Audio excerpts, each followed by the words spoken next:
Hello everyone, welcome to home science classes. Home science classes में आपका स्वागत है। कैसे हैं आप? आशा करती हूँ अच्छे होंगे, खुश होंगे, मस्त होंगे और पढ़ाई कर रहे होंगे। तो आपको पता है हमारी चर्चा चल रही है टेक्सटाइल पर। टेक्सटाइल भी हम सब कुछ समाप्त कर चुके हैं। बस हमें ये आज हम वस्त्रों का चुनाव कर रहे हैं। फिर नेक्स्ट डे जो हमारा होगा वो हम थोड़ा-सा सिलाई मशीन के बारे में चर्चा करेंगे। देन हमारा टेक्सटाइल समाप्त हो जाएगा। टेक्सटाइल समाप्त होने के बाद हमारा स्टार्ट होगा सीडीपी। लेकिन उससे पहले एक बार हम कंप्लीट टेक्सटाइल का प्रैक्टिस करेंगे, ठीक? तो आपको पता है क्लासेस लंबी नहीं हो पाएँगी। इसके लिए प्रैक्टिस हम 1 दिन में ना करके हमें 2 दिन करना होगा। 2 दिन या हो सकता है 3 दिन भी करना पड़े। तो उसके लिए आप तैयार रहिएगा। आपको पता है थोड़ी-सी गले में प्रॉब्लम है, तो इस वजह से आपकी जो क्लासेस हैं वो लंबी नहीं हो पा रही हैं। अगर हम ज़्यादा लंबी क्लासेस एक दिन कर भी दें, तो कम से कम आपकी क्लासेस जो हैं हमें 3 से 4 दिन के लिए ऑफ करनी होंगी।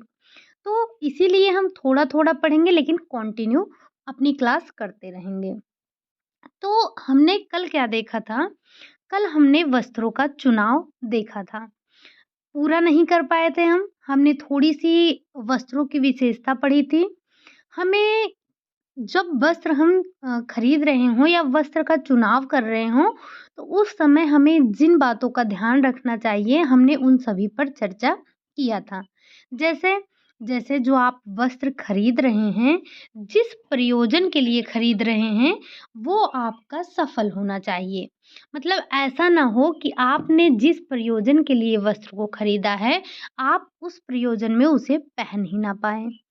साथ ही साथ मौसम के अनुसार आपको वस्त्र खरीदना है, फैशन को ध्यान में रखते हुए वस्त्र को खरीदना है, अपनी कार्य क्षमता को देखते हुए आपको वस्त्रों का चुनाव करना है, आर्थिक स्थिति को भी ध्यान रखते हुए वस्त्रों का चुनाव करना है।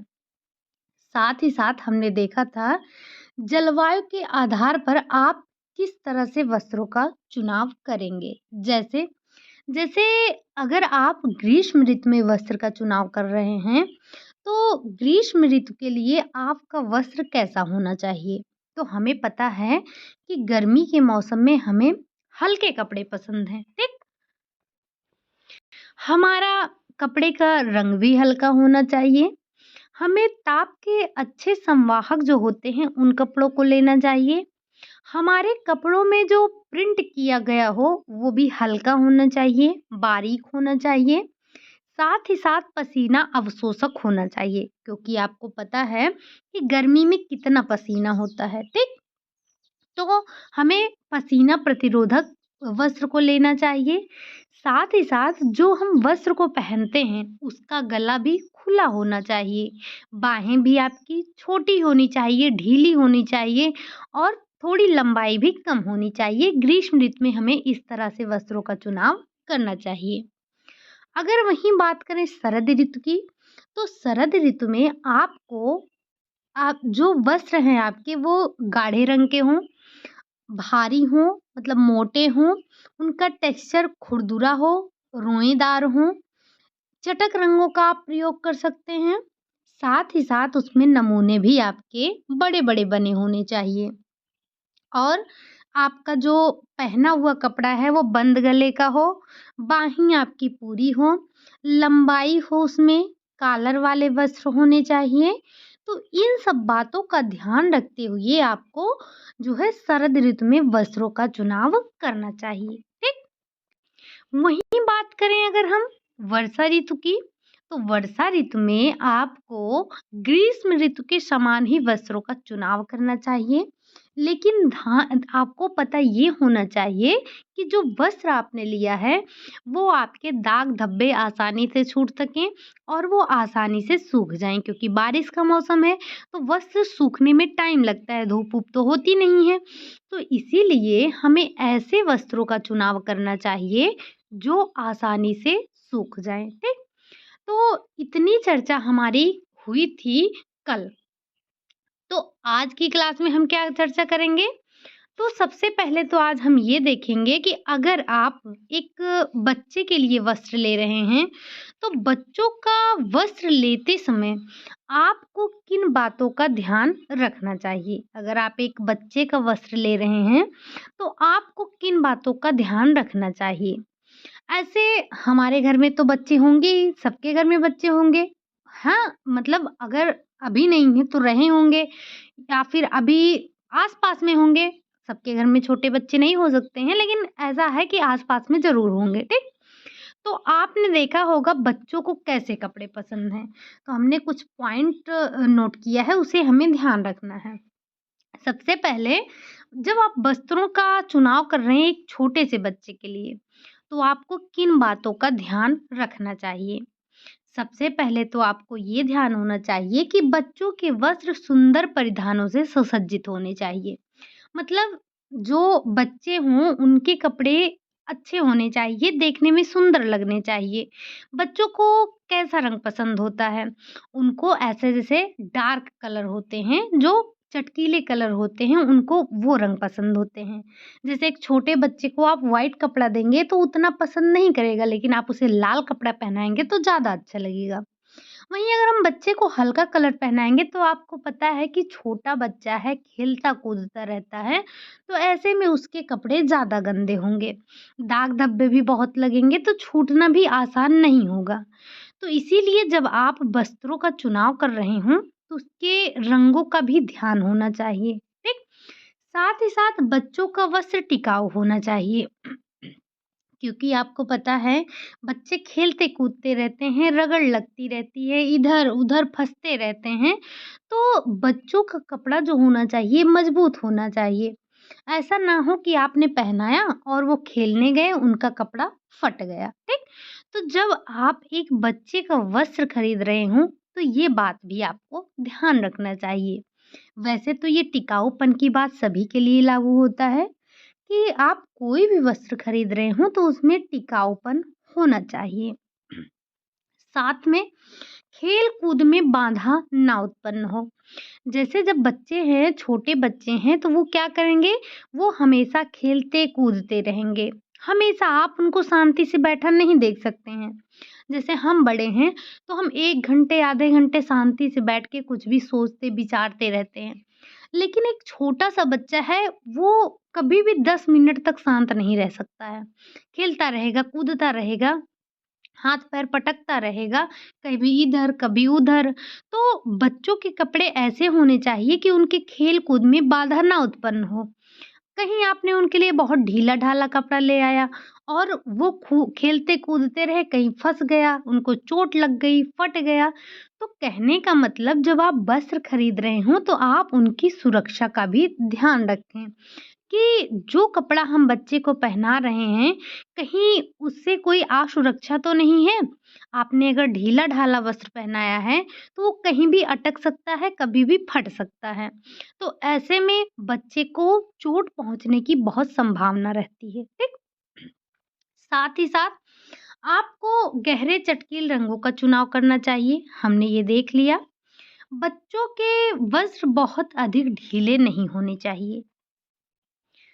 अगर बच्चों का वस्त्र ढीला है तो हमने पहले ही देखा कि खेलते-कूदते टाइम वो कहीं भी अटक सकते हैं, कभी भी गिर सकते हैं और उनको काफ़ी चोट भी लग सकती है। तो ऐसे में हमें उनका बहुत ज़्यादा ढीला-ढाला कपड़ा नहीं लेना चाहिए। अगला पॉइंट है, बच्चों के वस्त्र में बटन आदि का काम नहीं होना चाहिए। जैसे अगर आपने बच्चे के लिए ऐसा कपड़ा लाया है, जिसमें तमाम बटन लगे हैं, आजकल आपको पता है कपड़ों में स्टोन वगैरह चिपकाए रहते हैं, तो बच्चा क्या करेगा? बच्चा तो उसे निकाल के तुरंत अपने मुँह में डाल लेगा। अब बच्चा उसे निगल लेगा तो ये समस्या की बात है ना? कहीं हो सकता है बच्चे के गले में अटक जाए या वैसे भी हम ऐसी चीज़ों को उसको पहनाते हैं जो निकल ना सके। बच्चा निकाल के आसानी से उसे निगल ना सके, मुँह में ना डाले। तो इस बात का हमें ध्यान रखना चाहिए। साथ ही साथ हमें बच्चे के लिए जब वस्त्र खरीद रहे हों तो हमें मितव्ययिता का ध्यान रखना चाहिए। आपको पता है एक बच्चा है जब शैशवावस्था में होता है, उसके बाद उसकी जो वृद्धि होती है, मतलब जब वो बढ़ता है तो बहुत जल्दी-जल्दी उसके वस्त्र छोटे होने लगते हैं। कहने का मतलब ये है कि वस्त्र तो उतना ही रहता है लेकिन बच्चा बड़ा हो जाता है। लेकिन हम अमूमन क्या कह देते हैं कि कपड़ा छोटा हो गया। जी नहीं, कपड़ा छोटा नहीं होता है, बच्चा बड़ा हो जाता है। तो जब बच्चा बड़ा हो जाता है तो उसके कपड़े उसको होते नहीं हैं।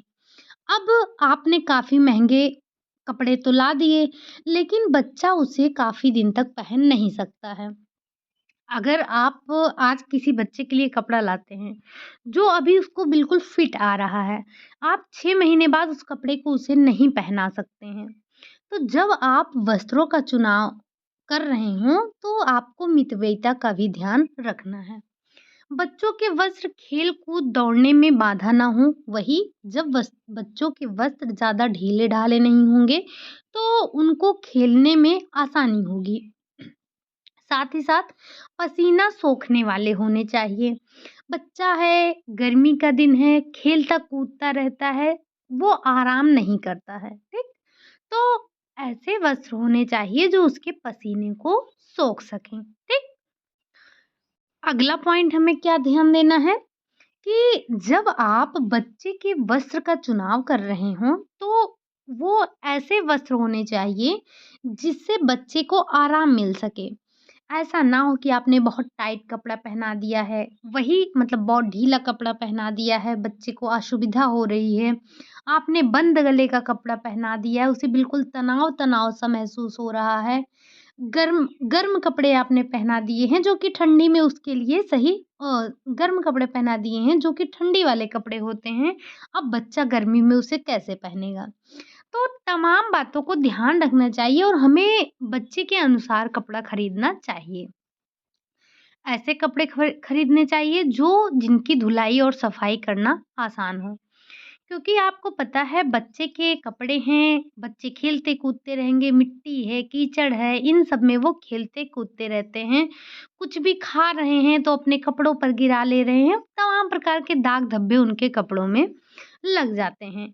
तो जब आप उनके लिए वस्त्रों का चुनाव कर रहे हैं, तो इन सब बातों को आपको ध्यान रखना चाहिए कि हमने अपने बच्चे को जो वस्त्र पहनाया है, वो वस्त्र हमें धुलना भी है।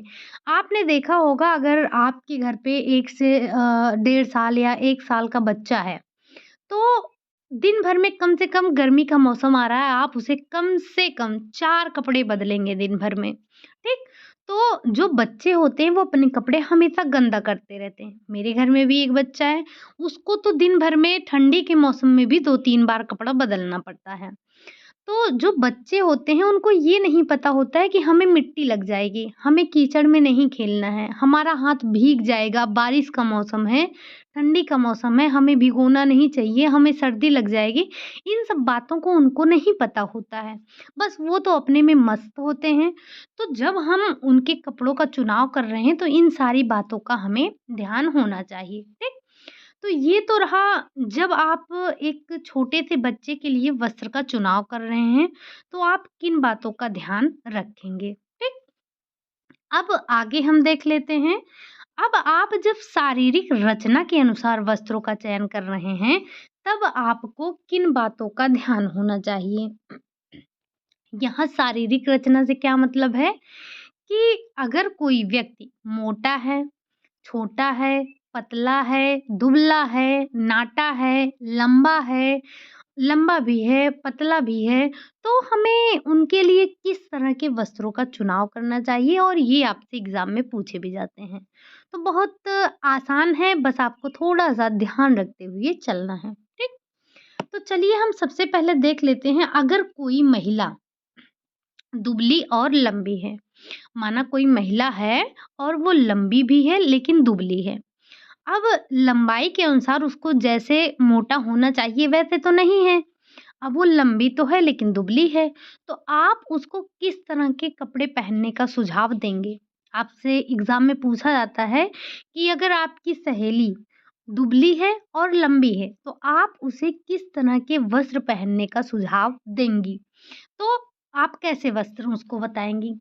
आड़ी व क्षैतिज रेखाओं से डिज़ाइन से निर्मित वस्त्र हमें उसे पहनने को बोलना चाहिए। आड़ी का मतलब ये आपका आड़ी हो गया, क्षैतिज हो गया, पड़ी रेखा बोलिए आप, इसे कोई भी रेखा बोलिए। रेखाओं के बारे में हमने पढ़ा था, ज़रा एक बार कमेंट करके बता दीजिए कि हमने इसे होम मैनेजमेंट में पढ़ा था। तो जो रेखा है ये आपकी कला का तत्व है या फिर सिद्धांत है? लगे हाथ आप मुझे ये भी बता दीजिएगा कि कौन-कौन से कला के तत्व हैं और कौन-कौन से कला के सिद्धांत हैं, ठीक?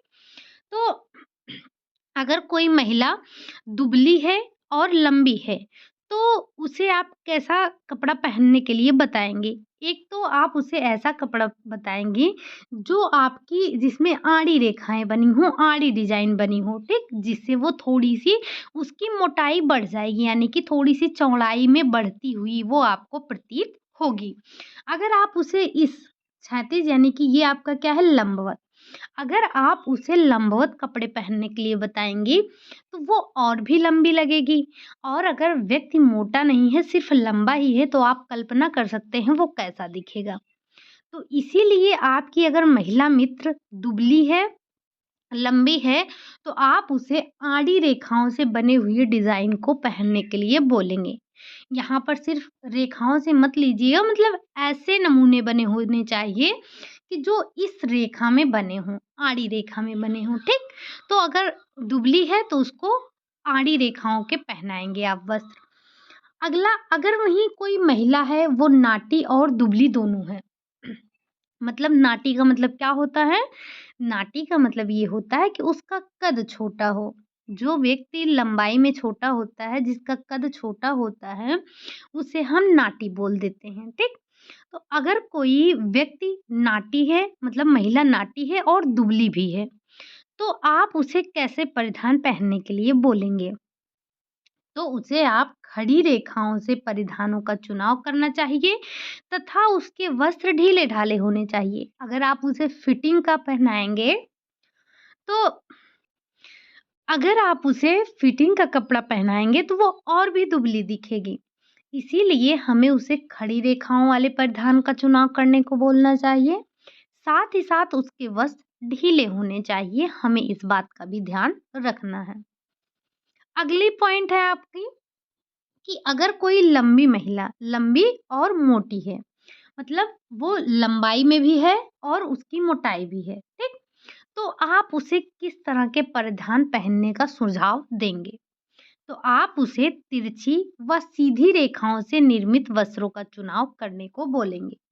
तिरछी यानी कि कुछ इस तरह से, तिरछी का मतलब कुछ इस तरह से आप उसे वस्त्रों का चुनाव करने को बोलेंगे, ठीक? अगर वो लंबी है, मोटी है, तो आपको नाटी समझ में आ गया, मोटी समझ में आ गया, लंबी और मोटी तीनों समझ में आ गया, ठीक? अब वहीं अगर हम कोई मोटी लंबाई की महिला है तो उसके लिए क्या करेंगे? अगर कोई मोटी लंबाई की महिला है, तो उसको हम क्या करेंगे? तो उसे वही खड़ी रेखाओं से निर्मित वस्त्रों का चुनाव करने के लिए बोलेंगे जो हमने ऊपर देखा। अगर कोई महिला औसत लंबाई व दुबली आकृति वाली है तो क्या होगा? मतलब ना बहुत ज़्यादा लंबी है और ना बहुत कम लंबी है, मतलब नाटी है। तो ऐसे में आप उसे किस तरह का वस्त्र चुनाव करने को बोलेंगे? तो हम उसे बोलेंगे आड़ी रेखाओं वाले परिधान का चुनाव करने को, ठीक? आड़ी का मतलब जो अभी आपने देखा था ये क्षैतिज रेखा। इसे आप आड़ी रेखा कहिए, आप इसे पड़ी रेखा कहिए, आप इसे क्षैतिज रेखा कहिए, बात तीनों एक ही हैं। अब अगली है, कोई महिला है, वो नाटी तो है, नाटी के साथ-साथ वो मोटी भी है। मतलब देखा होगा आपने, कोई महिला है छोटी भी है और मोटी भी है। तो ऐसे में उसे खड़ी रेखाओं से सजे हुए वस्त्रों का चुनाव करेंगे। अगर जब आप उसके लिए इस तरह के ऊर्ध्वाधर या लंबवत रेखाओं का चुनाव करेंगे, तो वो महिला को थोड़ा-सा दुबला और लंबाई में बढ़ता हुआ प्रतीत दिखाएगा। मतलब जो महिला है, वो थोड़ी-सी लंबी और जो है थोड़ी-सी दुबली दिखती हुई प्रतीत होगी। हो नहीं जाएगी, बस हमें प्रतीत होगी, ठीक? आप खुद भी देखिए, आप किसी भी लंबाई के हैं, किसी भी कद-काठी के हैं, आप देखेंगे कि जब आप सूट पहनते हैं, तो आपका कद दूसरा दिखता है, आप साड़ी पहनते हैं तो आपका कद दूसरा दिखता है, आप पैंट शर्ट पहन लेती हैं तो आपका कद दूसरा दिखता है। मतलब हर एक वस्त्र में व्यक्ति का कद अलग-अलग दिखाई देता है, लेकिन व्यक्ति तो वही होता है, उसका कद-काठी तो चेंज नहीं हो जाएगा। लेकिन वस्त्रों के द्वारा अगर हम सही वस्त्रों का चुनाव करें, तो हम अपने आप को एक परफेक्ट दिखा सकते हैं। मतलब कि अगर हम मोटे हैं तो खुद को पतले दिखा सकते हैं। अगर हम ज़्यादा छोटे हैं यानी कि नाटी हैं, तो हम खुद को थोड़ा लंबा प्रतीत कर सकते हैं। अगर हम काफ़ी लंबे हैं और पतले हैं तो हम अपने आप को मोटा भी दिखा सकते हैं। मतलब बहुत लंबे हैं अगर हम दुबले हैं तो हम आड़ी रेखाओं का प्रयोग करते हुए ढीले-ढाले वस्त्रों का चुनाव करेंगे। तो आप इसमें एक मतलब लंबाई भी आपकी थोड़ी कम दिखेगी और आपकी मोटाई भी दिखने लगेगी, ठीक? अगला क्या है? अगर कोई महिला अगर किसी महिला निकले पेट वाली महिला है, अगर किसी महिला का पेट जो है निकला है, अमूमन आपने देखा होगा महिलाओं का जो है पेट निकला होता है, तो उसको किस तरह के वस्त्र का चुनाव करना चाहिए? ढीले ढीले-ढीले खड़ी रेखाओं से निर्मित डिज़ाइन वाले वस्त्रों का उपयोग करना चाहिए, ठीक? तो आप कैसे वस्त्रों का चुनाव करेंगे? ढीली-ढाली, खड़ी रेखाओं वाले, मतलब इस तरह से नहीं, खड़ी यानी कि पड़ी, पड़ी का मतलब लेटी। तो आप खड़ी रेखाओं का इस्तेमाल करेंगे, ठीक? साथ ही साथ आपको ध्यान ये भी रखना है कि आप फिटिंग के वस्त्र नहीं पहनेंगे, ठीक? आप फिटिंग का वस्त्र नहीं पहनेंगे, आप ढीले-ढाले जैसे हमने देखा था जो महिला लंबी थी, लेकिन दुबली-पतली थी, तो हमने उसके लिए आड़ी रेखाओं का प्रयोग किया था, साथ ही साथ ढीले-ढाले वस्त्रों का प्रयोग किया था। लेकिन अगर महिला का पेट निकला है, तो हम ढीले-ढाले वस्त्रों का प्रयोग करेंगे और खड़ी रेखाओं वाले वस्त्रों का प्रयोग करेंगे। इससे उसकी जो मोटाई है, वो थोड़ी कम दिखेगी और हम फिटिंग के वस्त्र नहीं पहनेंगे। वहीं अगर बात की जाए भारी वक्ष देहाकृति वाली महिला की, तो उसके लिए आप खड़ी और तिरछी रेखाओं से निर्मित डिजाइन वाले वस्त्रों का चुनाव करेंगे, ठीक? तो ये हमने देखा विभिन्न-विभिन्न प्रकार के कद-काठी वाले व्यक्तियों के लिए आप वस्त्रों का चुनाव करेंगे। मतलब अलग-अलग शारीरिक रचना के अनुसार किस तरह से आप वस्त्रों का चुनाव करेंगे, हमने इसके बारे में डिस्कस कर लिया। तो अगर आपको एक बार में चीज़ें नहीं समझ में आई हैं, तो आप एक बार क्लास को दोबारा देखिएगा। ये क्लास बड़ी आसान है लेकिन बहुत ही इम्पोर्टेंट है। यहाँ से आने वाले क्वेश्चन में आप फँस जाते हैं, ठीक? तो तो आप इसे एक बार ज़रूर देखिएगा, बस यहीं तक मतलब इस क्लास को ज़रूर एक बार देख लीजिएगा। कल की क्लास भले ही आप एक बार देखिएगा लेकिन इसे 2 बार ज़रूर देखिएगा। अगर साथ ही साथ आप नोट्स बना रहे हैं तो बहुत अच्छी बात है, आपको दोबारा नहीं देखना पड़ेगा, ठीक? अब हमने रेखाओं की बात तो कर ली, अब हम थोड़ा ये समझते हैं कि जो हमने रेखाओं की बात की, परिधान में जिन रेखाओं का हम प्रयोग कर रहे हैं, उनका क्या मतलब होता है, क्या अर्थ होता है? ये जो विभिन्न प्रकार की रेखाएँ होती हैं, ये किस-किस का प्रतीक होती हैं? तो सबसे पहली बात हम करेंगे खड़ी रेखा। खड़ी रेखा, लंबवत या फिर ऊर्ध्वाधर बातें तीनों एक ही हैं, हमने आपको पहले भी बताया। अगर खड़ी रेखा बोला जाए या लंबवत रेखा बोला जाए या फिर ऊर्ध्वाधर तो तीनों का मतलब एक लंबी लाइन से यानी कि जो ऊपर की तरफ लंबवत, लंबवत का मतलब आपको समझ में आ गया होगा, ठीक? तो जब आप वस्त्र में जो खड़ी रेखाओं का प्रयोग कर रहे हैं, इस ये क्या दर्शाता है? तो सबसे पहले ये जो आपकी खड़ी रेखाएँ हैं ये वाली, व्यक्ति की लंबाई को बढ़ती हुई प्रतीत होती हैं। हमने क्या देखा है अगर कोई महिला मोटी है और नाटी है, तो हमने उसको खड़ी रेखाओं वाले परिधान पहनने का सुझाव दिया। क्यों? क्योंकि ये व्यक्ति की लंबाई को बढ़ाता हुआ प्रतीत होते हैं, ठीक? साथ ही साथ साथ ही साथ जो ये खड़ी रेखा है वो गरिमा का प्रभाव देता है। क्रियाशीलता एवं प्रसन्नता के भाव को व्यक्त करता है। ये आपके जो क्रियाशीलता है, जो प्रसन्नता है, उसके भाव को व्यक्त करता है, ठीक? तो आपके वस्त्रों में खड़ी रेखा का क्या महत्व है ये आपने समझ लिया। ठीक। अब आगे हम देखते हैं जो आपके वस्त्रों में आड़ी रेखा, आड़ी रेखा बोला जाए, पड़ी रेखा बोला जाए, क्षैतिज रेखा बोला जाए, बातें तीनों एक ही हैं। ठीक। तो जो आपके वस्त्र में आड़ी रेखा है और जो क्षैतिज रेखा है वो क्या दर्शाती है?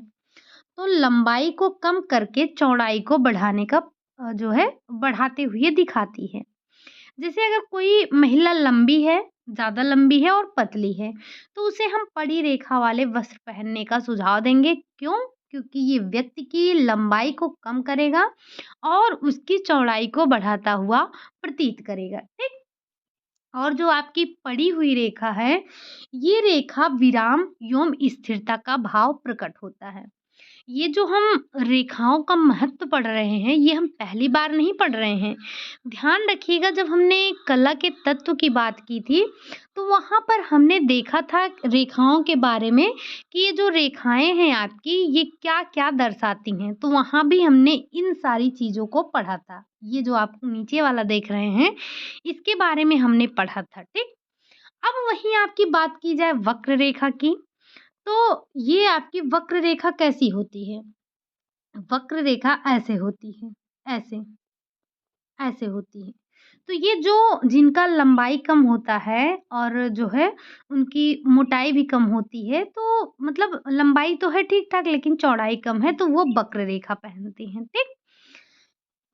कॉलर, कफ, ग्रीवा आदि के डिज़ाइन से ये प्रयुक्त किए जाते हैं। आदि के डिज़ाइन में इनको आपने देखा होगा कॉलर कैसे होता है, ऐसे होता है, ठीक? तो घुमावदार रेखाएँ होती हैं ये। ये रेखाएँ लंबाई व चौड़ाई दोनों को ही बढ़ाते हुए आभास कराती हैं। मतलब व्यक्ति बहुत ज़्यादा लंबा नहीं है, बहुत ज़्यादा चौड़ा नहीं है, तब आप इस वस्त्र का चुनाव करेंगे, ठीक? वहीं अगर बात की जाए तिरछी रेखाओं की, अगर आप तिरछी रेखा की बात कर रहे हैं, तो तिरछी रेखाएँ आपकी क्या दर्शाती हैं? पहली बात तो ये चौड़ाई को कम करते हुए लंबाई को बढ़ाने का आभास दिलाती हैं हमें।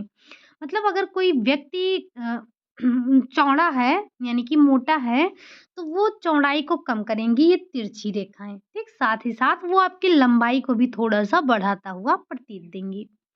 इन रेखाओं में नमनीयता और शालीनता का प्रभाव देखने को मिलता है। ये वस्त्र कैसे दिखाई देते हैं? तो ये वस्त्र आपके नमनीयता और शालीनता का प्रभाव इसमें दिखाई देता है। साथ ही साथ अगर बात करें टूटी-फूटी खंडित रेखाओं की, तो ये सभी प्रकार की रेखाओं का मिश्रण होते हैं। मतलब लंबाई भी हो, उसमें ऐसी भी रेखा हो, ऐसी भी रेखा हो, तिरछी भी हो, तो जो इस तरह से मिक्स रेखाओं से बने होते हैं, वो आपकी टूटी-फूटी रेखाएँ या फिर खंडित रेखाएँ कहलाते हैं। ठीक?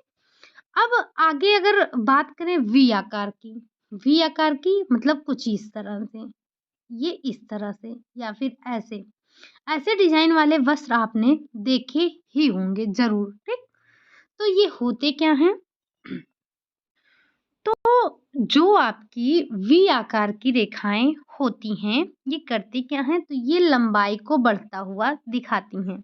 मतलब अगर कोई व्यक्ति पतला है और क्या है? छोटा है, मतलब मोटा है और छोटा है या फिर एक औसत मोटाई का है, लेकिन उसकी लंबाई है।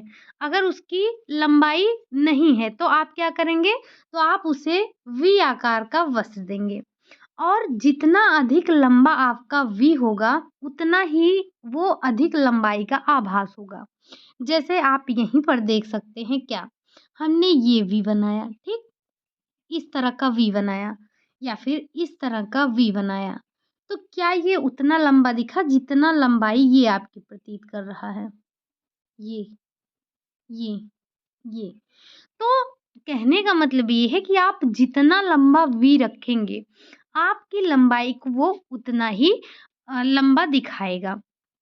तो अगर कोई महिला है या कोई महिला है, अगर उसका फेस लंबा है, तो क्या आप उसे वी गला का कपड़ा पहनाएँगे? तो आप कहेंगे नहीं, हम उसे वी आकार के गला पहनने की सुझाव नहीं देंगे क्योंकि इससे उसका फेस और लंबा दिखेगा, ठीक? अगर कोई महिला है जिसका फेस गोल-मटोल है, तो आप उसे वी आकार का गला पहनने का सुझाव दे सकते हैं। इससे उसकी थोड़ी-सी फेस की गोलाई कम दिखाई देगी। तो इस तरह से हम अपने कपड़ों का जब चुनाव कर रहे हों, तो हमें इन सारी बातों का ध्यान रखना चाहिए कि हमें किस तरह से, किस रेखाओं के वस्त्र पहनने चाहिए, हमारी कदकाठी क्या है, इन सब बातों को ध्यान में रखते हुए वस्त्रों का चुनाव करना चाहिए। तो ये हमने कल और आज मिलाकर वस्त्रों के बारे में समझा कि हमें किस तरह से, किस आयु वर्ग के व्यक्ति के लिए हमें कैसे वस्त्रों का चुनाव करना चाहिए। जैसे जब आप एक बच्चे के लिए वस्त्र का चुनाव कर रहे हैं, तो आपको किस तरह से चुनाव करना चाहिए। एक जब आप मोटी महिला, पतली महिला, दुबली महिला, इस तरह के महिलाओं के लिए वस्त्र का चुनाव कर रहे हैं, तब आपको किन बातों का ध्यान होना चाहिए। तो इसमें आपके और बहुत सारे हैं, आप इन्हें जो है क्वेश्चन के माध्यम से जब करेंगे तो चीज़ें आपकी और क्लियर हो जाएँगी, ठीक? तो बस आज के लिए यही इतना रखते हैं, हमारा वस्त्रों का चुनाव समाप्त हो चुका है। कल की क्लास में हम देखेंगे थोड़ा-सा शोधक पदार्थ के बारे में। अब शोधक पदार्थ क्या है? अगर बुक होगी तो पढ़कर आइएगा, नहीं तो कल हम इसके बारे में डिस्कस करेंगे कि ये शोधक पदार्थ क्या होते हैं, हम इनका उपयोग क्यों करते हैं, ठीक? तो बस आज के लिए यही इतना रखते हैं और आप में से जिसने भी टेलीग्राम जॉइन नहीं किया है, तो वो टेलीग्राम जॉइन कर सकते हैं। रात 9 बजे आपकी होती है वहाँ पर क्विज़। 10 क्वेश्चन की क्विज़ होती है, जिसे आप सॉल्व करके अपनी जो तैयारी है उसको और मज़बूत बना सकते हैं। आपको वहाँ पर कुछ पे नहीं करना है, आप डायरेक्ट जो है डिस्क्रिप्शन में लिंक मिल जाएगा, वहाँ से जॉइन हो सकते हैं और प्रैक्टिस कर सकते हैं। तो बस आज के लिए यही इतना रखते हैं। क्लास आपको कैसी लगी? अगर अच्छी लगी हो तो लाइक करें, साथ ही साथ चैनल को सब्सक्राइब ज़रूर करें। कमेंट करना मत भूलिएगा। मिलते हैं नेक्स्ट क्लास में, तब तक के लिए बाय बाय, टेक केयर।